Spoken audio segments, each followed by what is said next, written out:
अस्सलाम वालेकुम व रहमतुल्लाह जी। मैं जी शकरकंदी के खेत दे विच खलोता। सियाने कहंदे आ बेहतरीन खाद जिहड़ी है ना जिमीदार किसान दहकान जो भी है उहदे पैरां दी मिट्टी हुंदी है।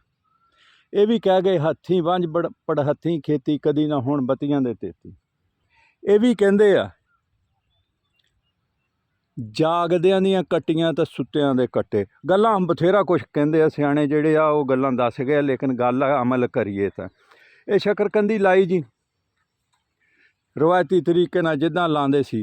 गलती ये हो गई, ये भुल गए हर बंदे दी हर खेत दी अपनी अपनी नफसियात। इहदे च सेंक सीगी ते ओह लग गई, दोबारा लवाए नागे लवा के जिहड़ा मालक सी वो आप नहीं आया, बंदे भेज दिते बड़े मोहतबर किस्म के नागे लाओ। तो आ देखो पूरी बट जिहड़ी है ये आ देखो आ दिसदी आ सेंक खाधी है।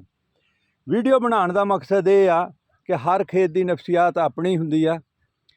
हुण ये वो गल्लां नहीं रह गईयां भी इन्हां नूं पानी नहीं लगता, खर्चा नहीं, हर फसल पूरा खर्चा लैंदी आ। लिहाजा आ देखो ये हुण शकरकंदी लाया करो तो नाल ना क्लोरोपैरीफास भी पाया करो। बस इन्नी की गल दसनी सी।